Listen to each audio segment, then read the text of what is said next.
Buen día, amada familia. Bienvenidos. Qué gusto, qué lindo poder, como digo cada día, cada domingo, porque es así, compartir con todos ustedes esta palabra que es tan poderosa, que no solamente convierte el alma, alivia el alma, libera la mente, las emociones, la voluntad para someterse a uno solo, para someterse al amor de Cristo. Así que, bienvenidos. Sé que va a ser un tiempo hermoso, maravilloso, de ministración, de palabra, del Espíritu, de alinear todo nuestro ser a las riquezas de pleno entendimiento. Esto lo tenía para el retiro de servidores, pero se los voy a dar como primicia a ustedes. Un niño le pregunta a su papá, estaban en el campo, y le dice: papá, ¿de qué tamaño es Dios? Y el papá no sabía cómo contestar, estaban en el campo al aire libre, y miró para arriba pidiendo ayuda, y cuando de pronto vio un avión entre las nubes, y le hace otra pregunta, contesta a su hijo con otra pregunta, y le dice: hijo, ¿de qué tamaño es ese avión? Y el hijo responde: oh papá, es muy pequeño. Entonces el padre lleva al hijo a un aeropuerto y le muestra un avión estacionado en una terminal. Y le dice: mira, hijo, el avión. Y le vuelve a preguntar: ¿de qué tamaño es el avión, hijo? Oh papá, es muy grande. Entonces el padre responde: así es con Dios. Mientras más lejos estamos de Él, lo vemos tan pequeño. Vemos tan pequeño, lo limitamos porque estamos viéndolo de lejos. Pero cuando más nos acercamos a Él, vemos la inmensidad de su grandeza que no podemos entender. Entonces, para todos los que estamos aquí, estamos en Cristo, estamos en Él, no estamos lejos. Como dice el apóstol Pablo en Hechos, ciertamente no estamos lejos de Él, porque en Él vivimos, en Él nos movemos y en Él somos. En Él vivimos, en Él nos movemos y en Él somos. Esta es la realidad que debe nuclear nuestras vidas. Esta es la realidad que debe ser el centro de nuestra mente, de nuestros pensamientos. Estamos en Cristo. Él está en nosotros. Esa es la única esperanza de gloria. Entonces, necesitamos conocerlo para poder experimentar esa obra tan perfecta y tan gloriosa de la cruz. La luz es una medida, es un orden de gobierno y autoridad. Pero ¿qué pasa con lo contrario? La oscuridad también es una medida de gobierno. Entonces vamos a ver, por favor, en Mateo 4. Mi tema de hoy es las riquezas de pleno entendimiento. Dice: el pueblo asentado en tinieblas vio gran luz, y los asentados en región de sombra de muerte, luz les resplandeció. Este es el cumplimiento de una profecía del profeta Isaías, que está en Isaías 9:2, que dice: Zabulón y Neftalí, tierra asentada en tinieblas y en sombra de muerte, luz les resplandeció. Entonces Jesucristo dice que fue a Capernaum, que Capernaum es esa zona marítima, esa zona de Neftalí y Zabulón, para que se cumpliese la profecía de Isaías. El pueblo asentado en tinieblas vio gran luz. Los asentados en sombra de muerte, luz les resplandeció. Amados, qué terrible el cimiento, el fundamento de una nación sin Dios es tinieblas. ¿Y qué es figura? Tinieblas es figura de ignorancia. Tinieblas es figura de ignorancia y muerte. El domingo pasado vimos que el principal enemigo de la humanidad no es el diablo, es la ignorancia, es el engaño que obviamente procede de él, porque en Dios hay verdad, no hay mentira. Pero Satanás es el padre de la mentira. Entonces, la luz es un orden de gobierno. Cuando Jesús comenzó a caminar por esos lugares, ahí se escribió y dijo: el pueblo en tinieblas vio gran luz, porque la luz es Cristo. La luz es un orden de gobierno, de autoridad, que cuando está presente, las tinieblas se cancelan. ¿Qué es lo que opera las tinieblas en las vidas, en las naciones? Desorden. Cuando hay tinieblas, hay desorden. ¿Y sabe qué? La gente se acomoda, se conforma. Es decir, toma la forma del desorden. Porque no lo pueden ver. No pueden ver el desorden, están en oscuridad. Y se conforman. Cuando yo paso situaciones muy duras y muy difíciles, me adapto, pero no me conformo. Le digo: Señor, con humildad me adapto a este tiempo, pero no me conformo. No voy a tomar la forma de este tiempo. Qué importante es entender que cuando viene la luz, comienza a ordenarse todo. ¿Y sabe qué produce? El orden. Ese orden produce un cambio, obviamente. Es un cambio. Y todo cambio, aunque sea bueno, produce una crisis. Produce algo interno. ¿Por qué? Porque el ser humano no solo se adapta, se conforma a un estilo, a un proceder, a una mente, a un pensamiento, a una modalidad de moverse en la vida. Entonces, cuando viene algo que te cambia la cancha, comienza la incomodidad. Pero ¿sabe qué? Eso es lo que provoca la luz. La incomodidad es bueno. No podemos estar cómodos en el desorden. El Señor vino a traer un nuevo orden de gobierno, un nuevo orden del Espíritu en nuestras vidas. ¿Y qué es lo que hace ese nuevo orden de gobierno y del Espíritu? A través de la luz de Cristo opera libertad. Nosotros podemos caminar en la libertad de Cristo. Entonces, vamos a ver que tinieblas es sinónimo de ignorancia, es sinónimo de muerte, porque así lo dice la palabra. Y cuando buscamos en los sinónimos de las palabras, busqué el sinónimo de tinieblas, de oscuridad, diré el antónimo. ¿Sabe cuál es el antónimo que encabeza la línea de oscuridad y tinieblas? Conocimiento y sabiduría.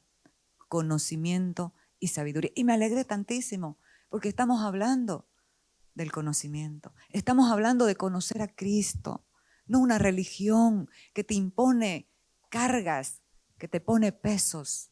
Por eso es que la gente ya no quiere saber. No una religión desde una mentalidad que busca su propio beneficio. Necesitamos gente que conozca a Cristo. Necesitamos gente que ame de verdad a Cristo. Porque si ama a Cristo, va a amar, servirlo con pureza, sin interés propio. Va a entregar su vida a la causa. va a entregarse por completo a que Él sea conocido. Entonces, vamos a iniciar. Si el antónimo de oscuridad es conocimiento y sabiduría, vamos a estar hablando de la sabiduría. Hay una sabiduría de abajo, la sabiduría humana, y hay una sabiduría de arriba, la sabiduría celestial. Y vamos a entender que en el griego la sabiduría nos habla Sofía como estudios, pero vamos a entender que la sabiduría no se limita a eso. ¿Está bien estudiar? Claro que sí, está bien, pero nos quedamos cortos, limitados, cuando solamente nos circunscribimos a conocer a Dios por estudios, por letras o porque alguien dijo. Necesitamos conocerlo cara a cara. Necesitamos conocerlo plenamente. Porque ¿qué opera la sabiduría humana? ¿Qué es la sabiduría humana para Dios? Ese es mi primer punto. La sabiduría humana para Dios es insensatez, porque los pensamientos de los sabios son vanos, están vacíos de la verdad, no tienen sustancia, son pura letra, como dice el apóstol Pablo, filosofías y elocuentes disparates que no traen vida. A mí me encanta la filosofía, he estado leyendo a Sócrates y me encanta, pero ¿saben qué? No produce vida, no produce lo que necesitamos que se produzca en nuestro corazón. Te enarbola con palabras espectaculares, pero se quedó ahí.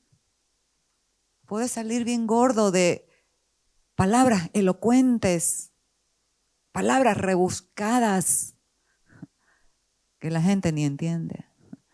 Así que cuando prediquemos a Cristo, prediquemos como Él predicaba, con sencillez, para que todos esos campesinos, esa gente del campo y de las ciudades puedan entender. Estamos hablando de entendimiento, acuérdese. Entonces, vamos a comenzar con la sabiduría del mundo, la sabiduría humana. 1 Corintios 3:18 dice, nadie se engañe a sí mismo.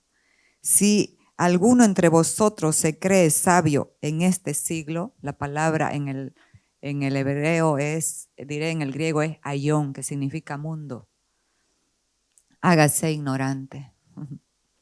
Si alguien se cree sabio en este mundo, hágase ignorante para que llegue a ser sabio. Porque la sabiduría de este mundo es insensatez para con Dios, pues está escrito, Él prende a los sabios en la astucia de ellos. Ese es el amor de Dios. Prende a los sabios en sus astucias, que no los llevan a la vida, sino a la muerte. El camino del hombre le parece derecho en su propia opinión, pero su fin es la muerte. Entonces, dice, y otra vez, el Señor conoce los pensamientos de los sabios que son vanos. Los pensamientos de los sabios son vanos. Y tendríamos que hacernos una pregunta acá, ya que estamos preguntándole al Señor y el Señor nos está respondiendo, pero entre nosotros deberíamos hacernos una pregunta. ¿Cuál es la causa que la sabiduría del mundo sea vana, no tenga sustancia, sea insensatez para con Dios? ¿Cuál es la causa? O mejor dicho, ¿cuál es el origen? ¿Cuál es la fuente? Nos vamos al principio. Génesis 3. Dios le había dado una orden al hombre para preservar y guardar su vida. Le había dicho, de todos los árboles que hay en el huerto, podrás comer, menos de uno solo, del árbol del discernimiento del bien y del mal, porque el día que de él comieres, ciertamente morirás. Entonces viene la serpiente con su astucia, viene a engañar. Por eso es que cuando alguien conoce a Cristo, cuando alguien conoce a Cristo, la sabiduría le va a brotar, porque Él es la sabiduría. Y ningún sabio se va a dejar engañar por palabras elocuentes, palabras que parece que nos hipnotizan. Entonces le dice la serpiente dijo a la mujer, no moriréis, sino que sabe Dios que el día que comáis de él, serán abiertos vuestros ojos y seréis como Dios, sabiendo el bien y el mal. Y vio la mujer que el árbol era bueno para comer y que era agradable a los ojos y árbol codiciable para alcanzar la sabiduría. Esa es la causa de que la sabiduría del mundo es vana, no tiene sustancia, no tiene a Cristo. Esa es la causa. Y dice que la mujer comió y luego le dio a su marido para que coma. ¿Y qué pasó? Sí que se abrieron sus ojos. Pero ¿sabe a dónde se abrieron sus ojos? ¿Sabe a qué se abrieron sus ojos? A la calamidad que les había sucedido. Comenzaron a ver lo que ya no tenían. Comenzaron a ver su desnudez. Les dio vergüenza y se apartaron de Dios. Entonces, nosotros elegimos en qué sabiduría queremos andar. La sabiduría humana es muy... Usted lea Sócrates, lea Platón. Sócrates, solo sé que nada sé. Qué humildad. Y te va envolviendo, pero después viste que tu tiempo no produjo el fruto para calmar tu alma, para saciar la sed de tu ser. Y por eso es que los filósofos y los que están en esta sabiduría del mundo están como los hámster en una ruedita, amados, con ansiedad, corriendo, como dijimos el anterior domingo, corriendo y pensando que cambiando cosas, cambiando personas en nuestras vidas puede traer paz, sin entender que lo que nos hace correr no está afuera, está adentro. Y la sabiduría de Dios es la que los somete a ese hombre viejo que quiere, como la mujer, el conocimiento del bien y del mal. Entonces, vamos a ver otra pregunta que tenemos que hacernos. ¿Cuál es el propósito de la sabiduría humana, de la sabiduría del mundo? Cegar el entendimiento de las personas para que no les resplandezca la luz del Evangelio, la luz que los puede hacer libres, la luz que puede traer orden a sus vidas. Ese es el propósito. Pero ahora vamos a ver la sabiduría de arriba. Mis amados, no lo tengo en mi texto, pero si el Espíritu me lo está poniendo, el carácter de la sabiduría humana, ¿cuál es?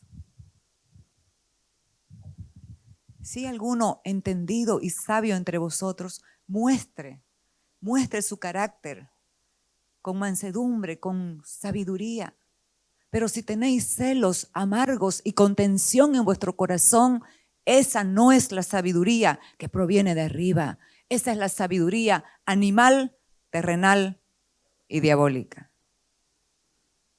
Porque cuando hay celos y contienda en el corazón, eso no es de Dios. Pero, ¿cuál es el carácter de la sabiduría de Dios? Pero la sabiduría que es de arriba, la sabiduría que es Cristo, es primeramente pura. No tiene mezclas. Primeramente pura, amable, pacífica, llena de misericordia, sin incertidumbre ni hipocresía. Y se siembra en paz para aquellos que hacen la paz. Esa es la sabiduría de arriba. Por eso es que los sabios del mundo andan en peleas y en contienda y operando maquinaciones en su mente para robar, para hacer guerras, para quitarle a las naciones su libertad. Esa es la verdad. Pero la sabiduría de Dios es pura, es pacífica. Si usted ve a alguien que está ahí, la sabiduría de Dios siempre va a aplacar el alma, va a pasar por alto la ofensa. Esa es la sabiduría que ya está en nosotros. ¿Y cómo es que se va a manifestar? A través de su voluntad. Cuando usted permita a Dios que se forme en su vida. Cuando usted no opere interrupciones en la formación de Cristo en su vida, se va a manifestar lo que Él es. Él es sabiduría. Él es la sabiduría oculta, destinada para nuestra gloria. Eso dice el apóstol Pablo. Que si los príncipes de este mundo la hubieran conocido, nunca habrían crucificado al Señor de gloria. Entonces, qué importante es poder entender estas cosas. La sabiduría de Dios. Aquí, ¿cuál es el propósito de la sabiduría celestial? Veamos. Colosenses 2. Porque quiero que sepáis cuán gran lucha sostengo por vosotros y por los que están en la Odisea y por todos los que nunca han visto mi rostro. ¿Se acuerda que hablamos que cuando la luz opera y muestra el desorden, comienza una lucha interna en nosotros? ¿Sí o no? Que no te deja, porque esa es la luz de Cristo, ese es el amor de Dios para alinear, para fortalecer, para ordenar nuestras vidas. Y esa lucha la tenía el apóstol Pablo por todos los que les estaba ministrando. Sostengo una gran lucha por vosotros, para que sean consolados sus corazones. Necesitamos el consuelo de la verdad, de la palabra, cuando entendemos el desorden. Y ahí se nos viene a veces la duda, ¿y cómo voy a ordenar esto si está tan terrible? ¿Y qué puedo hacer yo? En la palabra vamos a obtener la respuesta en este momento. Para que sean consolados sus corazones, unidos en amor. El amor siempre va a estar presente en las personas sabias. En las personas sabias el amor va a ser la marca y el sello en su corazón y en sus acciones. Entonces dice, para que sus corazones sean consolados, unidos en amor hasta, diga hasta. Amados, hay un proceso hasta alcanzar las riquezas de pleno entendimiento. ¿Entendimiento de qué? Por favor, esto es importante que la iglesia lo conozca. Es tanto el deseo en mi ser que la iglesia, y no solo la iglesia, toda la gente, todas las personas, conozcan a Cristo. Y ayer me encontré así, pero había sido esa mi conducta cuando estamos en los semáforos. Siempre veo a alguien y digo, Señor, por favor, que este hombre te reciba, te reciba. Y vi a una persona y justo cambió, pero le dije, pero me hallé así con desesperación, pero sé que esa desesperación no es del hombre, es del espíritu. Porque Dios sabe lo que la gente necesita. ¿Saben qué, amados?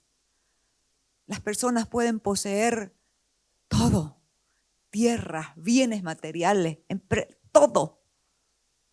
Pero es una posesión limitada. Pero el que conoce a Cristo lo posee todo. Eso dijo Pablo. ¿Por qué se preocupan ustedes si todo es vuestro? Sea Pablo, sea Cefas, sea el otro, sea el mundo, todo es vuestro. por tener a Cristo. Amados, necesitamos la misericordia. Yo tengo sueños. Así como dijo Martin Luther King, yo tengo sueños. Les hablo a unos alcohólicos que hay en el garaje de mi casa. Que un día el Señor me dijo, volvete y hablales. Les hablé, recibieron a Cristo. Y un día fuimos para Navidad llevándole panetones y la palabra. Y dijo, pastora, queremos internarnos. ¿Saben por qué quieren internarse? Esos han estado en otro centro. Pero quieren internarse porque se les ha mostrado que son valiosos, que Dios los ama, que tienen un plan, que tienen un propósito y ya quieren salir, ya quieren internarse entonces. Ya tengo aliados en este propósito. Estoy viendo con bienes incautados para que me den 2 lugares, uno para esto y otro para los niños. No tener un orfanato, pero sí tener un albergue, de darles. Ya estoy comprometida con Jimenita para el desayuno, para los niños. Para darles ¿qué? Desayuno, ropa, educación, que aprendan a leer y a escribir y la palabra. Y este centro de estos hombres que ya tienen a Cristo, pero son débiles. Son débiles porque todos somos débiles. Pero para eso estamos, para amar, para entender la gracia que hay para la debilidad humana. Entonces, que arda en nuestro ser la sed que la humanidad conozca a Cristo. Dice, hasta alcanzar todas las riquezas de pleno entendimiento, ¿a fin de qué? ¿Cuál es el propósito de la sabiduría de arriba? A fin de conocer, amados, a fin de conocer el misterio de Dios el Padre y de Cristo, en quien están escondidos todos los tesoros de la sabiduría y del conocimiento. ¿Por qué necesitamos tener un pleno entendimiento? Para Pablo, las riquezas consistían en alcanzar el pleno entendimiento. ¿De qué? Porque mucha gente no conoce a Dios y lo ven como un Dios, no lo conocen como Padre, lo ven como un Dios rígido, legalista, como un Dios de lejos. Pero es lo contrario, es un Dios de cerca, es un Padre bueno, es un Padre de misericordia, es un Padre de gracia, que cada mañana podemos estar el anterior día o dormirnos de una manera terrible, pero a la mañana siguiente sus misericordias son nuevas, su fidelidad es para siempre. Entonces mucha gente no conoce a este Padre bueno, ¿y saben qué? Y si les pasa algo, y si no les llega lo que piden, se enojan. Pero muchas veces los atrasos de Dios son para preservar la vida. Los atrasos de Dios son para hacernos bien. Los atrasos de Dios tienen sabiduría. Pero también mucha gente no conoce el misterio de Cristo, de la cruz. Y en ese tiempo, Pablo tenía 3 contrincantes terribles, 3 enemigos que hacían la guerra en contra de lo que él predicaba. Cristo, la salvación por gracia y por fe. Y la gente no tenía el entendimiento y estaban confundidos y decían, o tengo que seguir haciendo las obras de la ley, o tengo que seguir circuncidándome, o tengo que seguir haciendo esto. Y Pablo era firme y categórico. La salvación es por gracia, no es por merecimiento, no es por obras, y se obtiene por la fe en Cristo. Entonces necesitamos comprender eso cuando nuestra conciencia quiera alinearse a la culpa, cuando nuestra mente quiera condenarnos, porque ninguna condenación hay para los que están en Cristo Jesús, el Señor. Porque la ley del Espíritu de vida en Cristo nos ha librado de la ley del pecado y de la muerte. Y eso nos enamora más de Él. Y por eso es que queremos que todos puedan experimentar el descanso y la libertad de saber que ya no somos culpables, que estamos en una relación correcta con Dios, no por nuestras obras buenas, sino por la obra de la cruz. Entonces voy a correr un poquito y dice, ¿en quién están escondidos todos los tesoros de la sabiduría y el conocimiento? Amados, los tesoros usted no los va a encontrar en cualquier lugar, por encima. Si es un tesoro, es muy valioso y está escondido. Pero acá, la diferencia es que está escondido en Cristo. ¿Por qué? ¿Por qué? Yo me pregunto, ¿por qué? Para que podamos buscar, conocer a Cristo. Y ahí nos vamos a encontrar con este tesoro glorioso de la sabiduría. Y vas a comenzar a tomar decisiones acertadas en tu vida. Y vas a comenzar a ministrar con sabiduría. Entonces, un tesoro está escondido. Y lo que contiene ese tesoro es Cristo. Y esto lo digo para que nadie os engañe con palabras persuasivas. ¿De qué? Le voy a añadir.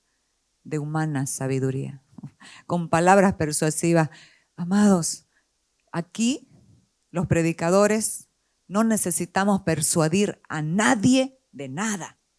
¿Sabe por qué? Porque la palabra del Espíritu es la que convence, la que da convicción, la que da arrepentimiento. La palabra del Espíritu es la que alinea la mente y el corazón. No podemos estar persuadiendo a la gente para que dé, ay, dé. No, vamos a ministrar a Cristo y Cristo en las personas, al formarse, al crecer. Así como crece la sabiduría y se manifiesta, crece la generosidad y se manifiesta. Sin que usted lo persuada nada. Porque aunque estoy ausente en cuerpo, no obstante, en espíritu estoy con vosotros, gozándome y mirando ¿qué? Aquí me tocó. Estos habían sido ministrados con la luz de Cristo, mirando vuestro buen orden. Habían sido alineados, ordenados. ¿Y sabe qué es lo que va a ordenar tu vida? La luz y la fe. Porque cuando todavía no te ves como querés o como Dios quiere, ahí tiene que, o cuando todavía no tenés lo que has pedido, ahí tienen que entrar la fe. Porque esto es por fe, para que sea por gracia. Lo dijo Pablo. Y dice, mirando vuestro buen orden y la firmeza de vuestra fe en Cristo. Qué maravilloso es estar firme en la fe de Cristo. Que nadie te mueva de lo que has creído, de tu posición como hijo de Dios, como hija de Dios. Que nadie te mueva de lo que Dios ya te entregó en la cruz. Si te entregó a Cristo, te entregó todo. Salud, vida abundante,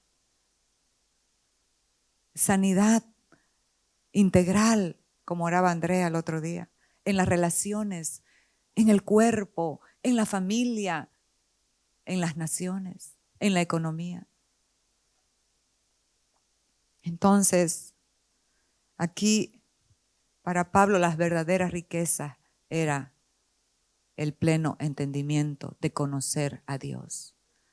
Cuando esté desanimado por algo que todavía no pasó en su vida, no se enoje, ocúpese en conocer a Cristo y va a ver cómo todo lo demás lo persigue.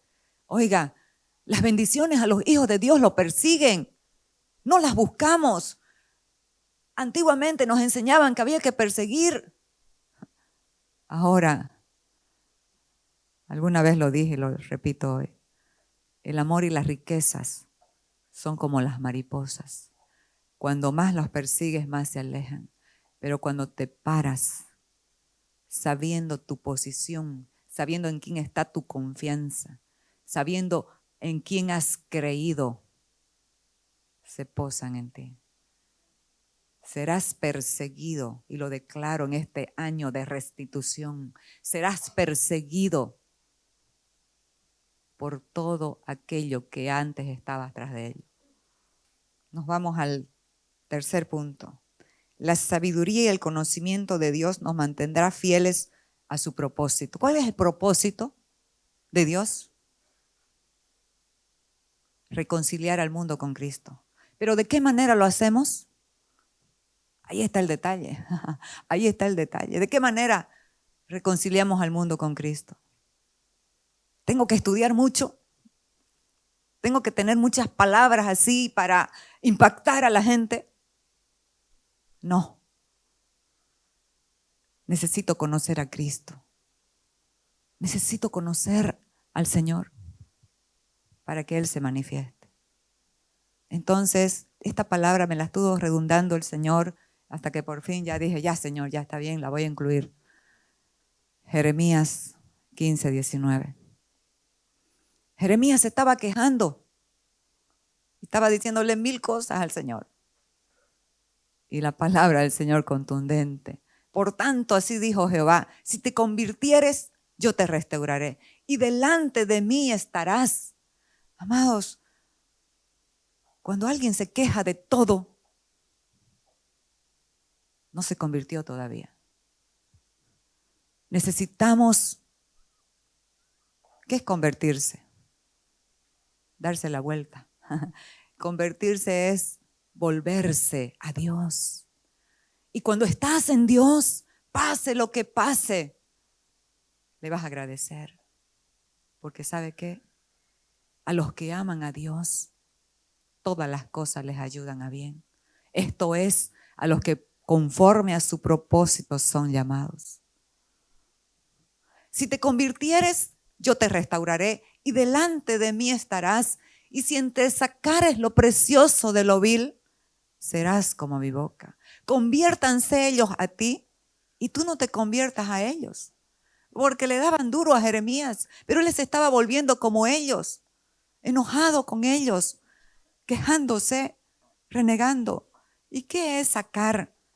¿Qué es entresacar lo precioso de lo vil? Lo precioso en nosotros es Cristo y la verdad del Evangelio. ¿Y qué es lo vil? Otra vez busqué en los sinónimos. Esa palabra vil es bien ruin, pero hay un sinónimo que me tocó de la palabra vil, infiel. Por eso es que este punto es que conocer a Dios y a Cristo nos va a mantener fieles en el propósito. Si entresacares lo precioso de lo vil, serás como mi boca. Amados, ¿quiénes quieren ser como la boca de Dios? Por favor, levante su mano. Todos nosotros queremos hablar lo que Dios quiere que hablemos. ¿Qué habla Dios? ¿Qué habla Dios? Verdad, amor, consuelo, fortaleza.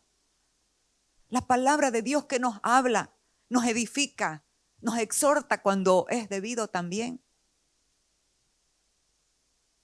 Pero nos consuela. Corremos porque el apóstol Pablo, uno de mis favoritos, dice en 1 Corintios 2, así que hermanos, cuando fui a vosotros para anunciaros el testimonio de Dios, no fui con excelencia de palabras o de sabiduría. ¿Saben qué, amados?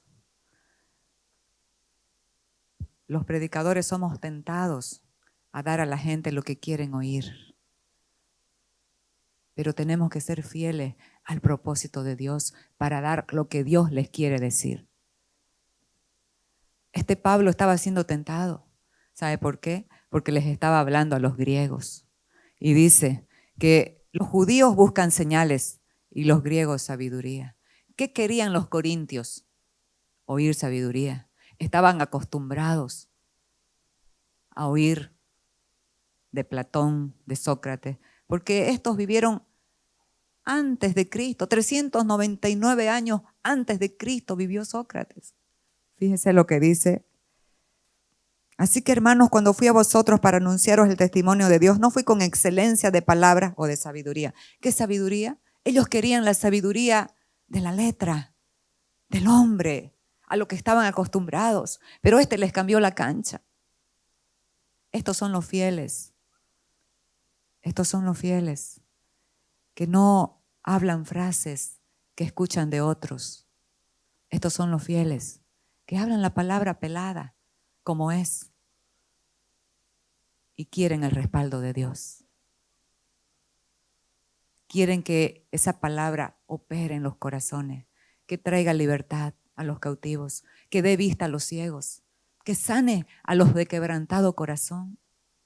Pues me propuse, dígame propuse, necesitamos proponernos.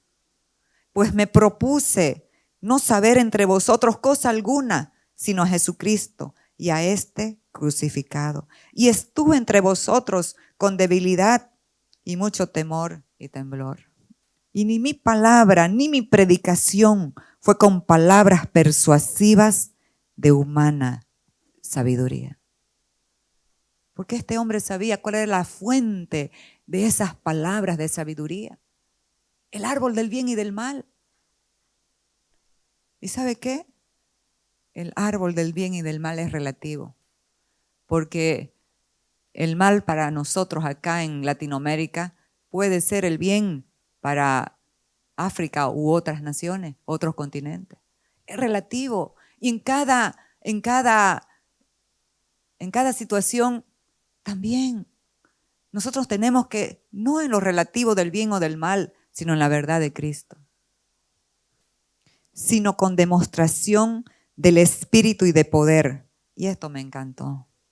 Para que vuestra fe no esté fundada en la sabiduría de los hombres, sino en el poder de Dios. Esto me encantó. Para que vuestra fe no esté fundada en la sabiduría de los hombres, sino en el poder de Dios. Amados, ¿qué es el poder de Dios?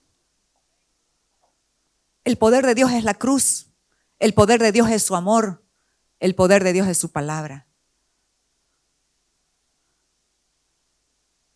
A mi hermana, los médicos dijeron de su esposo que estaba muy grave, un COVID muy fuerte, que todos los que entraron a la clínica juntamente con él a terapia, todos murieron, menos él. Y le dijeron, hay que operarlo, tiene hidrocefalia, hay que operarlo de su cabeza. Y hasta yo ahí pujaba, pero ¿cómo? Que sí, que hay que también a los médicos que por algo están. Y me dijo ella, ¿vos has orado preguntando si Dios quiere que lo operemos? La verdad que no. Ora y me avisas. Entonces dice que ella fue a su cuarto y le dijo, Señor, los médicos dicen esto, pero ¿vos qué decís? Y el Señor le dijo no. Se tiró contra toda la clínica, una clínica bien reconocida acá. Vinieron los médicos, venían, tiene que firmar para que el doctor tanto lo opere el miércoles, tiene que firmar. Y yo también la hinchaba un poco ahí, hasta que oré y dije, Señor, perdóname. Y dice que se enojaron tanto con ella, hicieron junta de médicos que dijeron, bueno, si su esposo muere, si le pasa algo a su esposo, usted tiene que firmar el libro. Usted es la responsable. Amados, pero cuando Dios te habla es una ley que se sujeta al universo completo. Y ella fue y firmó. Firmó. Ahorita el esposo está en su casa recuperándose. Esa operación era muy compleja. Iba a quedar con una válvula para toda la vida.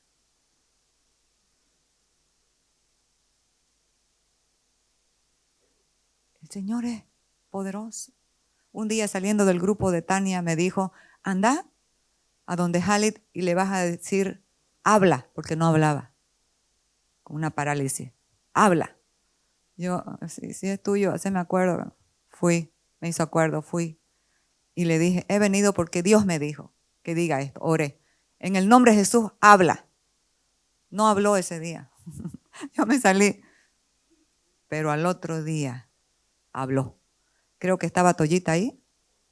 Sí, estaba Toyita y mi hermana. Al otro día habló. Con fonoaudióloga después, así, pero habló. Ese es Dios. ¿A quién le vamos a creer? Para que vuestra fe no esté fundada en la sabiduría del hombre, sino en el poder de Dios. El poder de Dios es la cruz, es su amor y es su palabra. Me quiero estos últimos minutos que me quedan enfocarme en la palabra.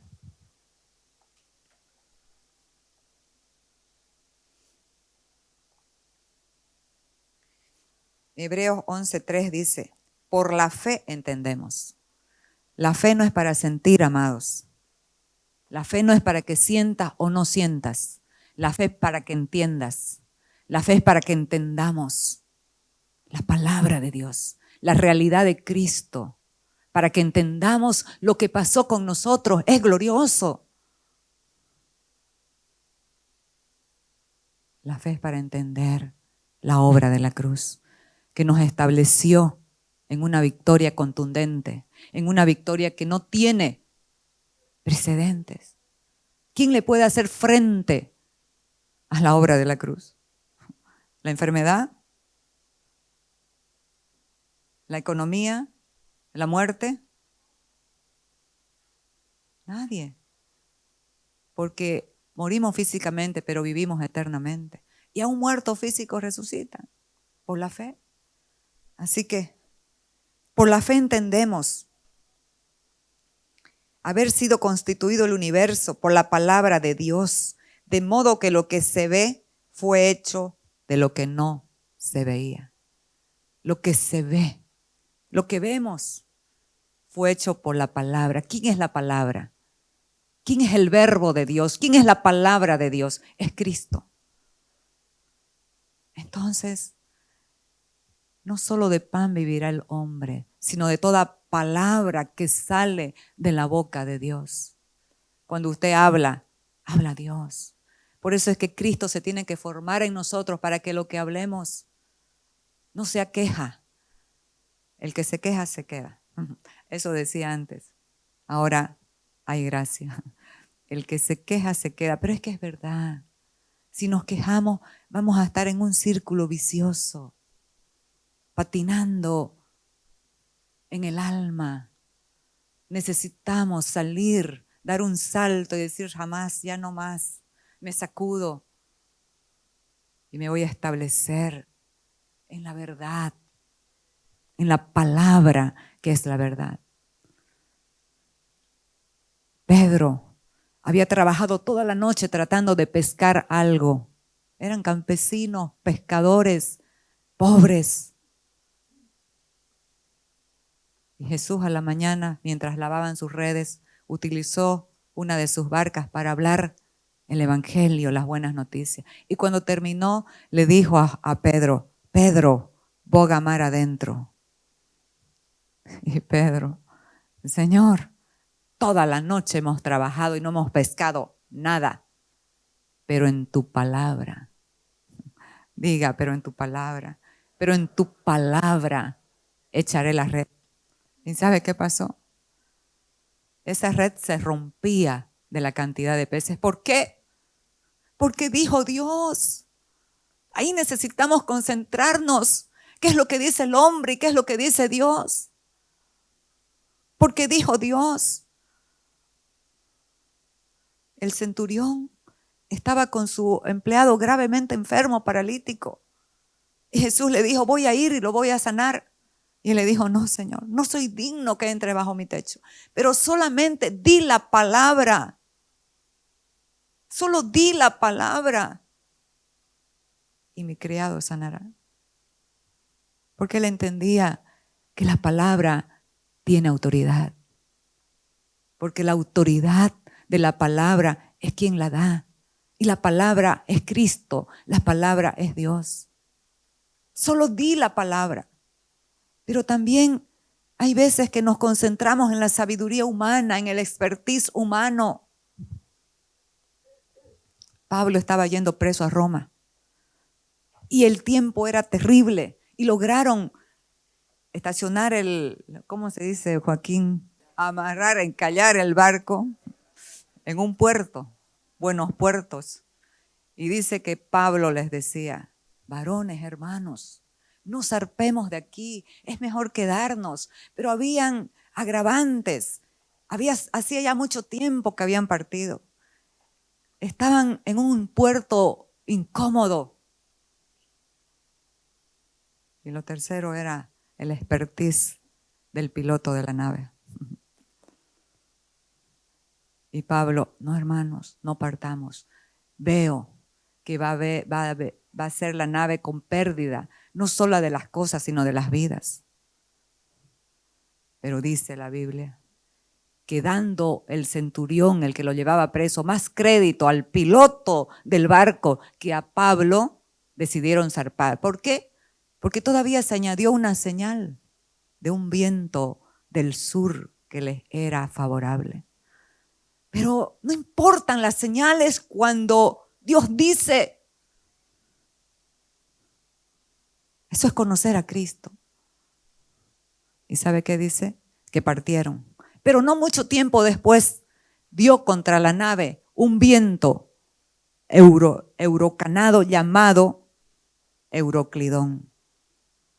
Y se fueron a la deriva. Estuvieron 14 días a la deriva sin comer, sin nada. Tuvieron que botar todos los aparejos de la nave para salvar sus vidas. Y a los 14 días se le presentó un ángel de Dios. ¿Por qué? Porque Pablo tenía propósito. Tenía que ir a Roma.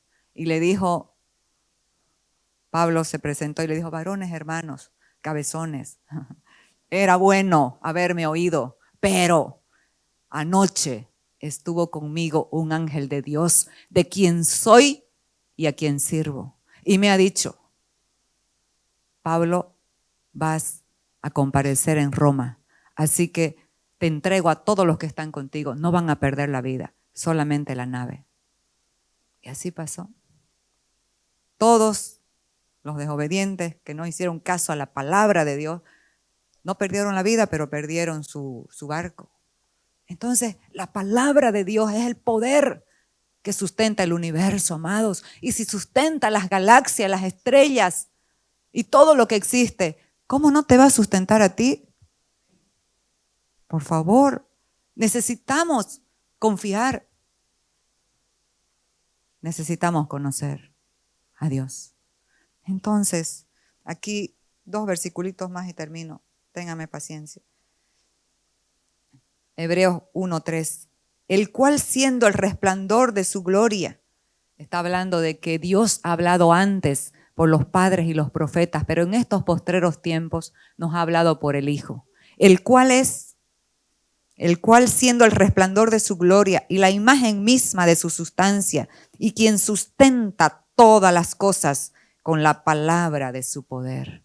¿Saben qué? Yo me siento segura. Yo estoy sustentada en la palabra de su poder. Yo estoy sustentada en la vida de Cristo y usted también.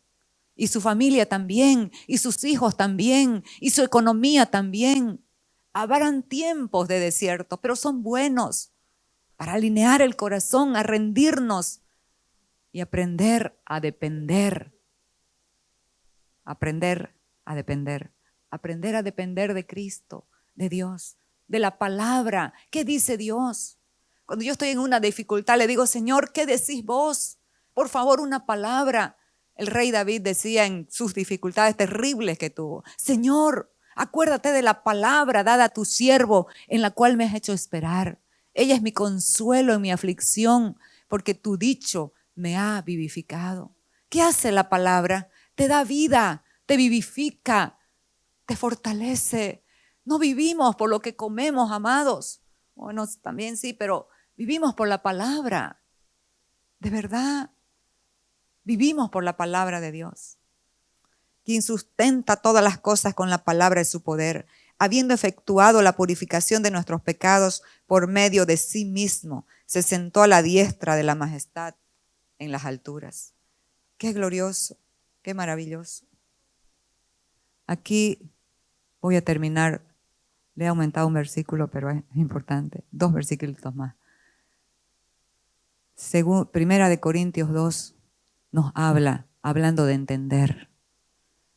dice, nosotros no hemos recibido el espíritu del mundo, sino el espíritu que procede de Dios para que entendamos. Amados, usted ha recibido el espíritu de Dios para que entienda. Yo he recibido el espíritu de Dios para entender que lo que por gracia Dios nos ha concedido. Lo que por gracia Dios te ha concedido. Y eso es mucho, eso es glorioso. Lo que por gracia nos ha concedido. Esto es precisamente lo que hablamos, no con palabras que enseña la sabiduría humana. Amados, ¿cómo estás hablando? ¿Cómo estamos hablando? ¿Qué estamos hablando? ¿Estamos hablando palabra de fe o palabra de acuerdo a las noticias, de acuerdo al diagnóstico, a los analistas del mundo, crisis? Dios ha dado una palabra para este año y yo no tengo ningún temor de decirla con todo lo que está sucediendo, porque Dios lo dijo. Año de restitución. Y lo creo. Año de restitución para los que creen.